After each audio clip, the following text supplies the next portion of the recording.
Hello everyone, सबका स्वागत करता हूं आपके अपने एजुकेशन चैनल प्रभावी एजुकेशन हब में। इस वीडियो में हम लोग बात करेंगे जो ये एंशियंट हिस्ट्री की जो सीरीज चल रही है उसका ये अगला वीडियो होगा। अभी भी अगर आप चैनल पर नए हो तो सब्सक्राइब करो, बेल आइकन को भी प्रेस कर लेना। ऐसा एक घंटे जैसा शेप का एक बटन होता है, इसको प्रेस करोगे तो जो भी मेरे वीडियोस हैं उनका नोटिफिकेशन आपको मिलता रहेगा, तो ये कर लेना।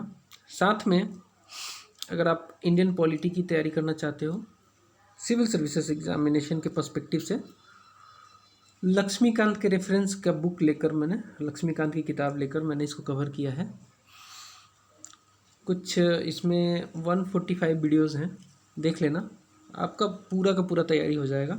लक्ष्मीकांत का पॉलिटी जो है बहुत अच्छे से एक्सप्लेन किया हुआ है।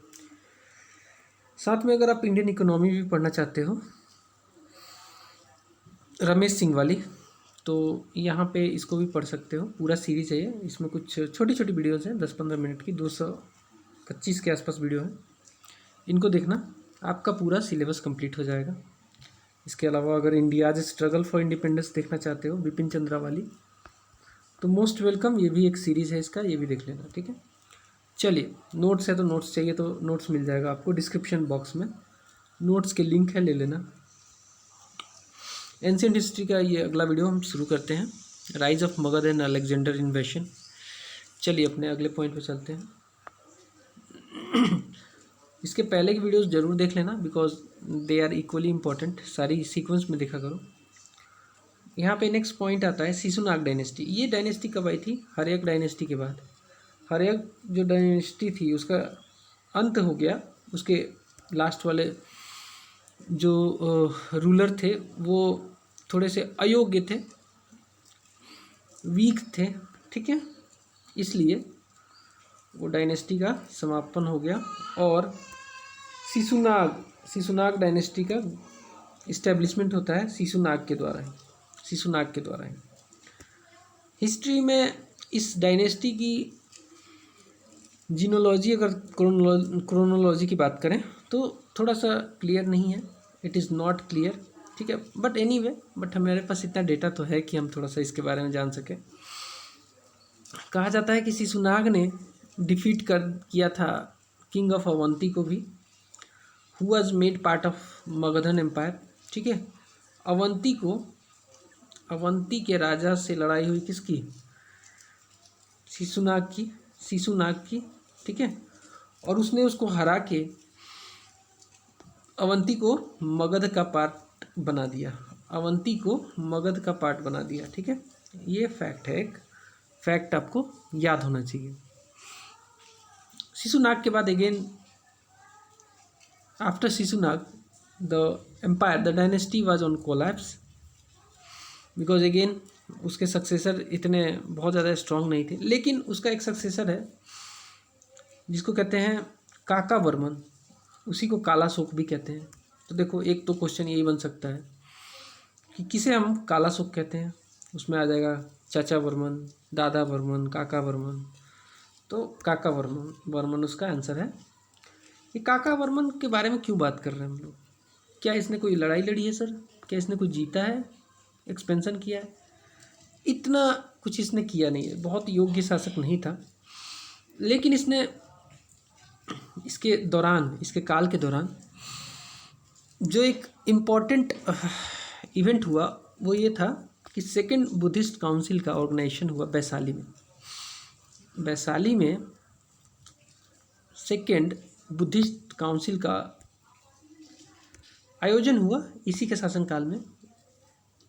इसको मार दिया गया नंद डायनेस्टी के शासक के द्वारा, और नंद वंश का या फिर नंद डायनेस्टी का वर्चस्व हो गया मगध के ऊपर। अब कौन बैठा है मगध के ऊपर? तो नंद डायनेस्टी।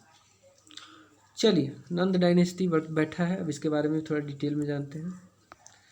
नंद डायनेस्टी ऐसी डायनेस्टी थी जो काफ़ी मगध के फेम को और हाइट्स पे पहुंचाया। इन्होंने बहुत ज़्यादा इंक्रीज हुआ, जो फेम था मगध का वो बहुत ज़्यादा इंक्रीज हुआ। और ऐसा कहा जाता है, ऐसा मानना है कि इन्हीं के दौरान, नंद के दौरान, जो बाउंड्री थी मगध की वो गंगा बेसिन के बाहर भी गई, गंगा के बेसिन के बाहर भी गई। पहले क्या था, कन्फाइंड थे ये लोग गंगा बेसिन के आसपास, गंगा का जो जिस एरिया को ड्रेन करती थी उसी एरिया में लोग कन्फाइंड थे। लेकिन नंद के आने के बाद, नंदों के आने के बाद ये जो है विस्तार हुआ गंगेटिक बेसिन के बाहर भी। किसका? तो मगध का। चलिए इतना आपको पता चला, आगे बढ़ेंगे। अब नंद वंश का संस्थापक कौन था? तो महापद्म नंद था। और इस वंश का सबसे वन ऑफ द मतलब पावरफुल जो शासक था वो यही था, महापद्म नंद। महापद्म नंद जो था इस डायनेस्टी का सबसे महानतम शासक था। इसने कहीं ना कहीं जो क्षत्रिय डायनेस्टी थी नॉर्थ इंडिया में उसको अपरूट कर दिया, उसको उखाड़ फेंका इसने। इतना महान और इतना शक्तिशाली ये शासक था। इसी की वजह से इसको टाइटल भी मिला एक रथ। एक रथ आता है क्वेश्चन, एक रथ टाइटल कौन यूज़ करता था? तो एक रथ टाइटल महापद्म नंद से जोड़ना हमेशा, आंसर होगा महापद्म नंद। चलिए थोड़ा और आगे बढ़ेंगे। नेक्स्ट आता है पुराण। पुराना में मेंशन किया गया है ये बेजाप्ते कि महापद्म नंद जो था वो बहुत ही महान शासक था। और हाथी गुम्फा जो इंस्क्रिप्शन है, हाथी गुम्फा इंस्क्रिप्शन जो कि खारवेला का राजा कलिंग कलिंग का राजा खारावेला के नाम पे ये गुम्फा है, हाथी गुम्फा इंस्क्रिप्शन है, उसमें भी मेंशन किया गया है। जो नंदों का विजय था कलिंग के ऊपर उसको मेंशन किया गया है। ठीक है, चलिए थोड़ा सा और आगे बढ़ते हैं। नंदों के दौरान, खासकर महापद्म नंद के दौरान, जो डेक्कन का बहुत बड़ा area, considerable portion of Deccan भी नंदों के कंट्रोल में आ गया। तो महापद्म नंद को ग्रेट एम्पायर बिल्डर भी कहा जाता है। महापद्म नंद को ग्रेट एम्पायर बिल्डर भी कहा जाता है। ठीक है, ये बात यहाँ तक समझ में आई होगी आपको। बुद्धिस्ट ट्रेडिशन जो था महापद्म नंद के दौरान, बुद्धिस्ट ट्रेडिशन के हिसाब से महापद्म नंद का जो पीरियड था रूल करने का इस पर्टिकुलर लैंड पे जो कि मगध था, वो माना जाता है कि 10 साल का था। वो 10 साल का था। इसके बाद महापद्म नंद की मृत्यु हो गई। इसके 8 सन ने सक्सेसिवली थोड़ा थोड़ा समय करके 8 सन ने इस पे मगध पे शासन किया। ठीक है, चलिए सबसे अंतिम शासक जो था मगध का, जिसको धनानंद या घनानंद कहते हैं, धनानंद, वो अपने एम्पायर को इंटैक्ट रखा था। ये बहुत कमज़ोर शासक नहीं था, वीक शासक नहीं था, लेकिन इसकी पॉलिसीज ठीक नहीं थी। इसके पास पावरफुल आर्मी था, बहुत सारा वेल्थ था, लेकिन ये वेल्थ कहाँ से आया? ये वेल्थ आया, इसने ना बहुत ज़्यादा टैक्स लेना शुरू कर दिया था। इससे जो आम जनता थी उनके मन में कहीं ना कहीं आक्रोश आ गई थी।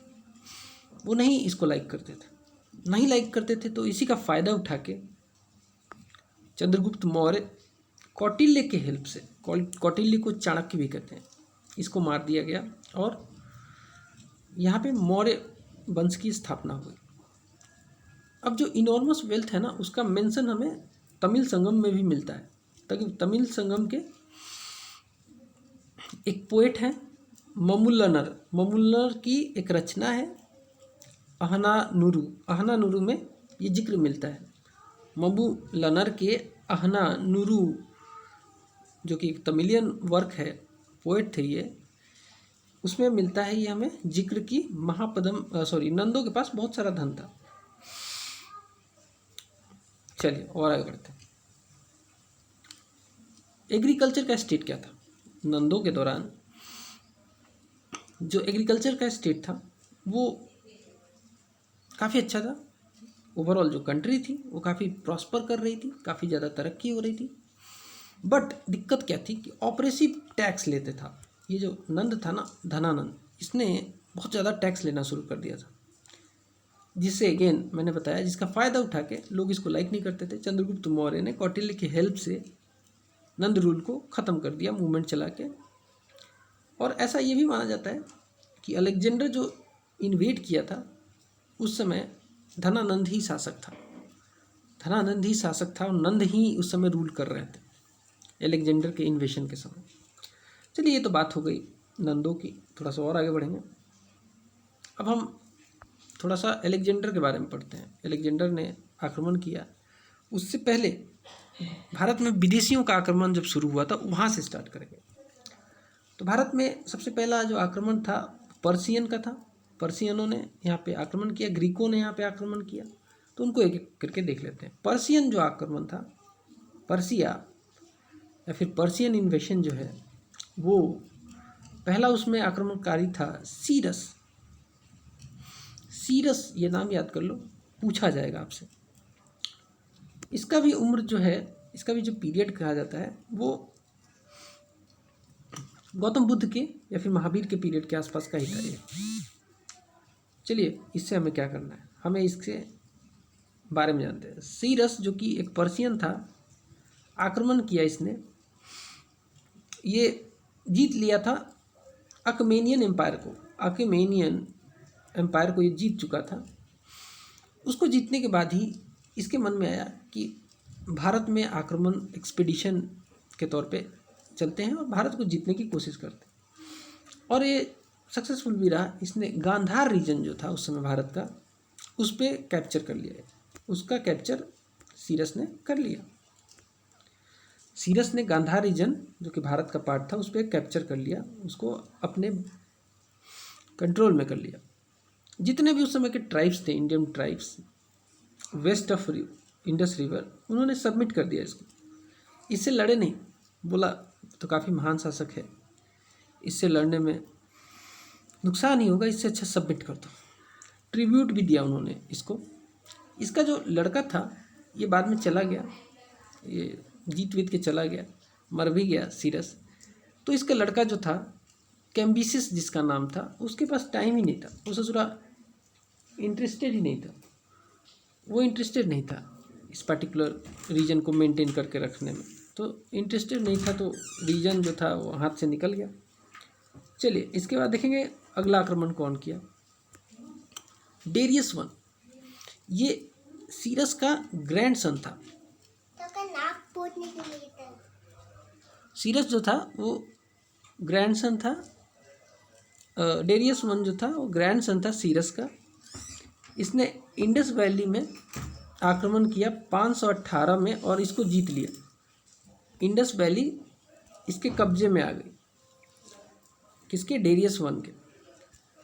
इसने एनेक्स भी कर लिया पंजाब को और सिंध को, और 20th सत्रापी के नाम से ये एरिया जाना गया। 20th सत्रापी ऑफ अर्कमेनियन एम्पायर से जाना गया।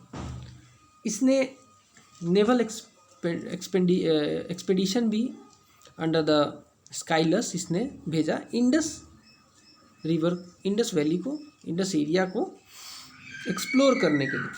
तो काफ़ी सारी बातें हैं इससे रिलेटेड। डेरियस वन हमेशा याद रखना, डेरियस वन, ठीक है। किसका था ये, ग्रैंडसन था सीरस का। चलिए थोड़ा सा और आगे बढ़ेंगे। अब आता है जर्जिक्स जो था, इसका पीरियड था 465 से 456। इस समय काफ़ी ज़्यादा विदेशी आक्रमण हो रहा था, देख सकते हो आप। इसने जो था इंडियन इन्फेंट्री को अपने ग्रीस के वार में यूज करने की कोशिश की और किया भी। इंडियन इन्फेंट्री और यहाँ के घुड़सवारों को ग्रीस ले गया। ग्रीस में लड़ाई चल रही थी उस समय अर्कमेनियन एम्पायर की, जिसका शासक उस समय जर्जिक्स था। तो ये वहाँ पे ले गया इंडियन रिसोर्सेज को, कह सकते हो कि आर्मी को, इंडियन इन्फेंट्री जो थी, और घुड़सवारों को ले गया। लेकिन बेचारा हार गया, वहाँ पे हार गया। इसके हारने के बाद जो ये पॉलिसी थी पर्शियन की, फॉरवर्ड पॉलिसी इंडिया में, वो डिक्लाइन हो गई। हालांकि डेरियस 3 ने Darius three enlisted Indian soldiers to fight against Alexander in 3030 BC। Darius three जो था उसने इंडियन सोल्जर्स को अलेक्जेंडर के अगेंस्ट में लड़ाया, बट अलेक्जेंडर के आक्रमण के बाद धीरे धीरे जो था पर्शियन का जो कंट्रोल था वो ख़त्म हो गया भारत में, स्लैक एंड कमज़ोर पड़ गया, काफ़ी कमज़ोर पड़ गया। चलिए आगे बढ़ेंगे। अब आता है इफेक्ट ऑफ पर्शियन इन्वेशन। क्या हुआ, इसका इफेक्ट क्या हुआ पर्शियन इन्वेशन का? तो पर्शियन इन्वेशन का इफेक्ट ये रहा कि कल्चर में, कॉमर्स में काफ़ी ज़्यादा ग्रोथ देखा गया। इंडो ईरानियन कॉमर्स, अब चूँकि पर्सिया जो है उस ईरान, मॉडर्न डे ईरान को ही पर्सिया कहते हैं, पुराने समय में पर्सिया कहते थे। तो इंडो ईरानियन कॉमर्स जो है वो काफ़ी ज़्यादा इंक्रीज हुआ, और जो इस इन्वेशन के बाद अलेक्जेंडर को भी लगा कि यार जब ये लोग भारत पर कब्जा कर सकते हैं तो मैं भी कर सकता हूँ। So the ground for Alexander invasion was created. This ground was created इनके आक्रमण के बाद। खरोष्टी स्क्रिप्ट जो थी पॉपुलर हुई नॉर्थ वेस्टर्न इंडिया में, और यही कारण है खरोष्टी स्क्रिप्ट का कि नॉर्थ वेस्ट इंडिया में जो इंक्रिप्शन मिले हैं अशोका के वो कुछ नॉर्थ ईस्ट वाले वो खरोष्टी लिपि में है। तो खरोष्टी यहाँ पे इनकी वजह से, खरोष्टी लिपि का, स्क्रिप्ट का पॉपुलर होना नॉर्थ वेस्ट इंडिया में इन्हीं की वजह से है। Influence of Persian art on art of Mauryas देखने को मिलता है, जैसे कि अशोका के मोनोलिथिक पिलर्स उसमें पर्शियन आर्ट है, ये भी इसी वजह से हुआ, पर्शियन आक्रमण की वजह से। और जो कुछ स्कल्पचर हैं उसमें भी पर्शियन आर्ट देखने को मिलता है। जो आइडिया ऑफ इशूइंग इडिक्ट्स जो अध्यादेश टाइप की चीज़ें हैं जो अशोका ने अपने इडिक्ट्स में इशू किया था, वो आइडिया भी पर्शिया से ही आया था, और उसमें भी ईरानियन इन्फ्लुएंस दिखता है। तो ये सारा इफेक्ट था पर्शियन इन्वेशन का भारत के ऊपर। चलिए और आगे बढ़ेंगे।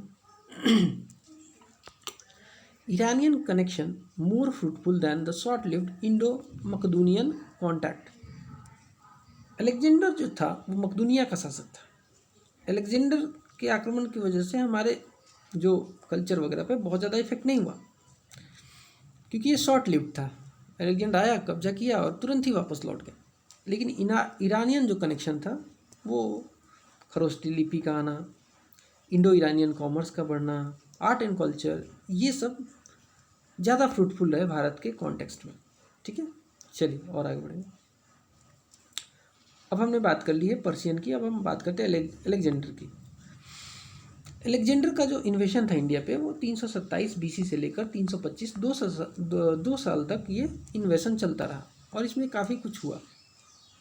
उस समय जब इसका आक्रमण हुआ, पॉलिटिकल कंडीशन क्या थी भारत की वो देख लेते हैं। तो हमारे कंट्री में जो लोग थे, जो शासक थे, वो स्मॉल किंगडम्स में निहित थी उनकी शक्तियाँ, और अपने अपने छोटे छोटे किंगडम में ये लोग खुश थे। और क्या करते थे, दूसरे का किंगडम को हथियाने के चक्कर में पड़े रहते थे। तो यूनिटी नहीं थी इनमें, सेंट्रलिटी नहीं थी, यूनिटी नहीं थी, सेंट्रलिटी नहीं थी। यूनिटी नहीं होगी तो क्या होगा, आपको छोटा मोटा भी फोर्स आके हरा के जा सकता है। और अलेक्जेंडर तो काफ़ी महान शासक था। तो हुआ ये कि जो राजा था अम्बी तक्षशिला का, और रूलर जो था अभिसारा का, अभिसार और पोरस, जो चेनाब और झेलम और चेनाब रीजन के रूलर थे ये सब। अभिसार झेलम रीजन का था और पोरस चेनाब रीजन का था। ये लोग उस समय शासन में थे। पोरस एक ऐसा शासक था जिसने अपने आप को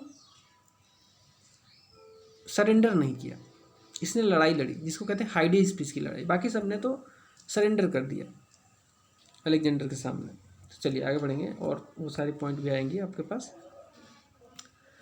उस समय कई सारे रिपब्लिकन स्टेट्स भी थे, लाइक नाइसा एक रिपब्लिकन स्टेट था नॉर्थ वेस्ट में ही। तो कहने का मतलब है कि जब अलेक्जेंडर का आक्रमण हुआ भारत में, तो उस समय भारत का जो पॉलिटिकल कंडीशन था वो काफ़ी डिसयूनाइटेड था, और वो लोग आपस में ही एक दूसरे से लड़ रहे थे। भारतीय शासक जो छोटे मोटे शासक थे, स्मॉल किंगडम वाले, वो तो आपस में ही लड़ रहे थे, आपस में ही लड़ रहे थे। अब आपस में लड़ोगे तो किसी को टक्कर कैसे दो। तो एनीवे फिर क्या हुआ देखते हैं। अब देखो, कहा जाता है कि क्यों आक्रमण किया अलेक्जेंडर ने। अलेक्जेंडर को ऐसा क्या लग रहा था, हालांकि दुनिया जीतना चाहता था ये, लेकिन भारत स्पेसिफिक क्यों, इंडिया क्यों क्यों आक्रमण किया। तो आक्रमण के कुछ कारण हैं, वो देख लेते हैं। सबसे पहला कारण तो ये है कि अलेक्जेंडर जो है वो मकदूनिया के थ्रोन जो है उस पर बैठा अपने पिता, जिसके पिता का नाम था फिलिप। अलेक्जेंडर के पिता का नाम था फिलिप। तो फिलिप की गद्दी छूट गई 334 बीसी में, और उसी समय उसका लड़का अलेक्जेंडर मकदूनिया का शासक बना। उसने, अलेक्जेंडर ने पूरा जो पर्सिया है उसको डिफीट कर दिया था, पूरा पर्सिया जीत चुका था। डेरियस थ्री को युद्ध में हरा दिया था इसने। डेरियस थ्री को, जो कि पर्सिया का शासक था उस समय, उसको किस बैटल में हराया, तो बैटल ऑफ अर्बेला कहते हैं उसको। बैटल ऑफ अर्बेला बहुत ज़रूरी चीज़ है, बहुत इंपॉर्टेंट पॉइंट है। 330 बीसी में ये लड़ाई में इसने पर्सिया के शासक डेरियस थ्री को हरा दिया। बैटल ऑफ अर्बेला, अर्बेला याद रखना, ये तो याद ही रखना पड़ेगा आपको। कैसे, नेक्स्ट देखते। हेरोडोटस जो था, जो उस समय का महान इतिहासकार था, उसने लिखा है कि भारत के पास फैबुलस वेल्थ था। भारत के पास फैबुलस वेल्थ था, बहुत ज़्यादा पैसा था, वेल्थ बहुत ज़्यादा थी भारत की। इससे क्या है, इसने कहीं ना कहीं अलेक्जेंडर को अट्रैक्ट किया कि भारत के पास तो बहुत धन है। तो पहला कारण भारत के पास का धन होना हेरोडोटस के हिसाब से, प्लस जो अलेक्जेंडर था वो ज्योग्राफी में बड़ा इंटरेस्टेड था, ज्योग्राफी में बड़ा इंटरेस्टेड था। वो ज्योग्राफिकल चीज़ों को जानना चाहता था। उसकी ज्योग्राफिकल और नेचर से उसका प्यार उसको भारत तक खींच लाई। उसको ये पता करना था कि भारत के बाद है क्या। उसको किसी ने बताया था कि भारत के बाद कुछ नहीं है, भारत जो है ईस्टर्न बाउंड्री है। तो उसके मन में ये भी आया कि ईस्ट से लेकर वेस्ट तक मैं जीत लूँगा, अगर भारत को जीत लूँगा तो। क्योंकि ऐसा बोला जाता था कि भारत के बियॉन्ड सी है। तो बोला कि भारत को जीतोगे तो ईस्टर्न बाउंड्री जीत लोगे और पूरा वर्ल्ड तुम्हारा हो जाएगा, ईस्ट से लेकर वेस्ट तक तुम्हारा। तो ये भी एक कारण है। उसको लगा कि यार इतने क्लोज आ गया हूँ, इसको भी जीत लेता हूँ। चलिए, तो हुआ ये कि एक लड़ाई हुई, बैटल ऑफ हाइडेस्पीस, काफ़ी इम्पोर्टेंट है। जब ये अलेक्जेंडर भारत में आ रहा था और हिंदू कुश माउंटेन को क्रॉस कर रहा था 327 बीसी में, तो उस माउंटेन को क्रॉस करने के दौरान उसको उस एरिया में जो ट्राइब्स थे उन्होंने ज़बरदस्त चुनौती दी, उनसे लड़ते थे।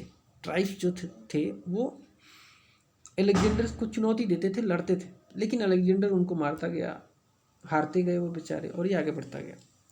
तब धीरे धीरे करके ये इंडस क्रॉस कर लिया इसने। 326 बीसी में फरवरी में इसने क्रॉस कर लिया इंडस को। इंडस को क्रॉस कैसे किया, इंडस जैसे इस तरफ लैंड हो गया तुम्हारा, इस तरफ लैंड हो गया, ये इंडस रिवर है। तो इसको क्या किया, इसने बोट का बांध बनाया, ऐसे ऐसे बोट का बांध बना के इसने इंडस रिवर को क्रॉस कर लिया। तब अम्बी, जो कि तक्षशिला का शासक था, तक्षशिला का शासक था अम्बी, उसने इसको समर्पण कर दिया, समर्पण कर दिया। उसने अलेक्जेंडर को समर्पण कर दिया, ठीक है, सरेंडर कर दिया।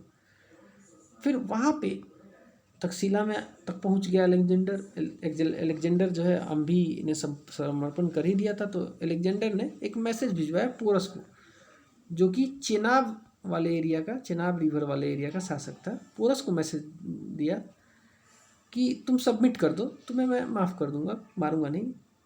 बट पोरस को ये मंजूर नहीं था। पोरस बोला नहीं, आई रिफ्यूज योर ऑफर, मैं तुमसे लड़ना चाहता हूँ, फाइट करूँगा मैं, हरा दो तो ठीक है, हारो तो भी ठीक है। तो अब ये तो चुनौती मिल गई, चुनौती मिल गई महान शासक को, जो कि दुनिया जीत रहा था उस समय, अलेक्जेंडर को। तो उसने तक्षशिला से मार्च किया, झेलम नदी को क्रॉस कर रहा था वो। तो झेलम नदी जो थी उसी को हाइडेस्पिस भी कहते हैं। हाइडेस्पिस रिवर हाइडेस्पिस भी बोलते हैं। तो ये पूछा जा सकता है आपसे 1 नंबर का सवाल, किस रिवर को हाइडेस्पिस की रिवर या फिर हाइडेस्पिस की लड़ाई कहाँ हुई थी? तो झेलम पे आपको पता होना चाहिए। झेलम नदी क्रॉस करना चाहता था ये, लेकिन उसने देखा कि दूसरी तरफ वास्ट आर्मी पोरस की खड़ी है, उसका इंतजार कर रही है, आओ टुकड़े टुकड़े कर देंगे।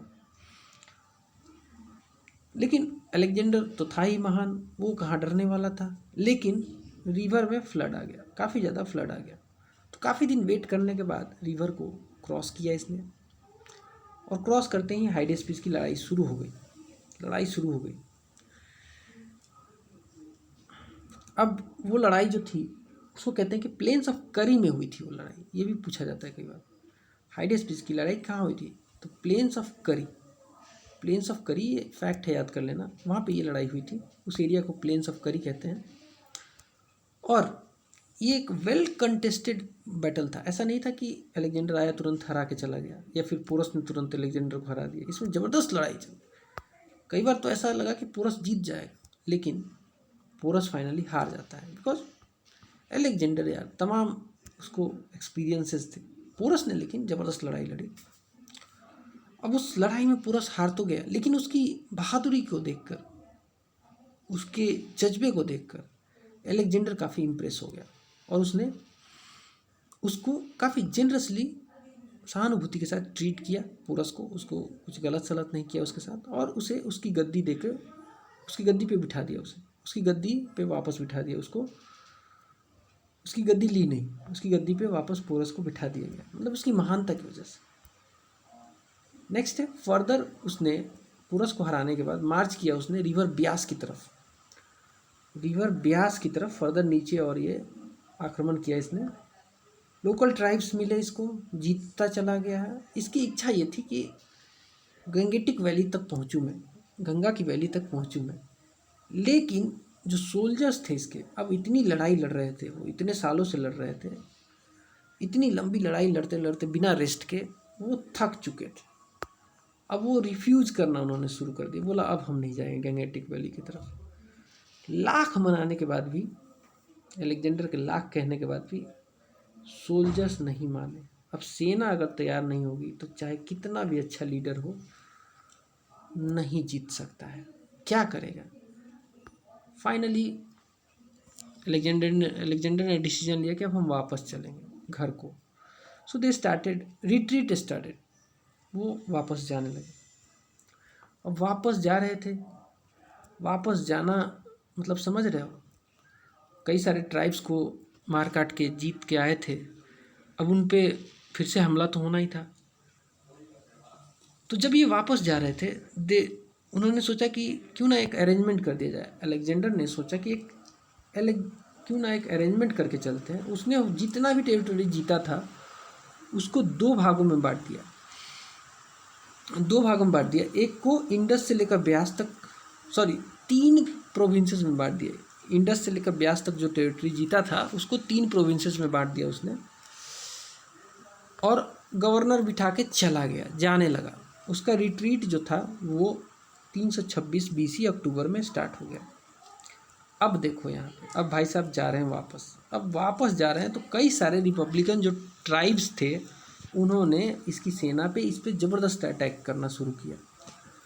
बेचारा चलो बचते बचाते कैसे करके ये इंडस के बियॉन्ड चला गया, निकल गया वहाँ से। लेकिन जाते जाते इसको इतनी चोटें आई थी, बुरी तरीके से घायल हो चुका था, और फाइनली ये बहुत ज़्यादा बीमार हो गया, और बेबीलोनिया में इसकी 323 BC में मृत्यु हो गई। 323 BC में इसकी मृत्यु हो गई। देख लो, इतना महान शासक इतनी जल्दी मौत को गले लगा लिया। नेक्स्ट, अलेक्जेंडर के इन्वेशन का इफेक्ट भारत पे हम बात करेंगे, क्या पड़ा। तो आर्ट एंड कल्चर में तो कुछ ज़्यादा इसका रोल नहीं है, कोई रोल नहीं है, क्यों, ज़्यादा दिन रुका ही नहीं। लेकिन इसके अटैक से जो हमारे स्मॉल किंगडम्स थे उनके अंदर पॉलिटिकल यूनिफिकेशन की भावनाएं, नॉर्थ इंडिया में उस समय छोटे छोटे किंगडम थे, उनको ये पता चल गया था कि अगर डिसयूनाइटेड रहोगे तो कोई भी आके आपको हरा के चला जाएगा, तो इससे अच्छा यूनिफिकेशन शुरू करते। तो प्रोसेस ऑफ यूनिफिकेशन शुरू हुआ और मौर्य जो थे इसमें सबसे आगे निकले। उन्होंने पूरा भारत को, बहुत बड़े एरिया को यूनिफाई कर लिया। चलिए, स्मॉल इंडिपेंडेंट जो स्टेट थे वो धीरे धीरे ख़त्म होने लगे। डायरेक्ट कांटेक्ट इंडिया का ग्रीस के साथ बढ़ा बिकॉज ये अलेक्जेंडर जो था वो इन्वेशन किया था, ग्रीस का था। There are increase in the existing facility for trade between India and West Asia. ये भी एक इसका असर है, क्योंकि वेस्ट को पता चल गया था कैसे भारत तक आना है, तो वो भी हुआ। वेस्ट एशिया के साथ हमारा ट्रेड बढ़ा। Authority in Indus valley was short lived. इनके जो गवर्नर थे बहुत ज़्यादा एबल नहीं थे, उनको हरा दिया गया। सेलुकस निकेटर फॉर एग्जाम्पल, जिसको चंद्रगुप्त मौर्य ने हराया था और उसकी बेटी से शादी भी किया था। तो ये सब हुआ। चलिए और आगे बढ़ेंगे। अब आ जाता है मौर्यन एम्पायर, जो छठा चैप्टर है, उसको अगले वीडियो में हम लोग कंप्लीट कर लेंगे। इस वीडियो में इतना ही। उम्मीद और आशा ये करता हूँ कि आपको ये क्लासेस पसंद आ रही हैं, समझ आ रहा है। ठीक है, तो वीडियो को लाइक ज़रूर कर देना। एक काम कर सकते हो, दोस्तों को शेयर कर सकते हो। सब्सक्राइब नहीं किया तो सब्सक्राइब जरूर कर लेना। मिलते हैं अगले वीडियो में। Bye bye.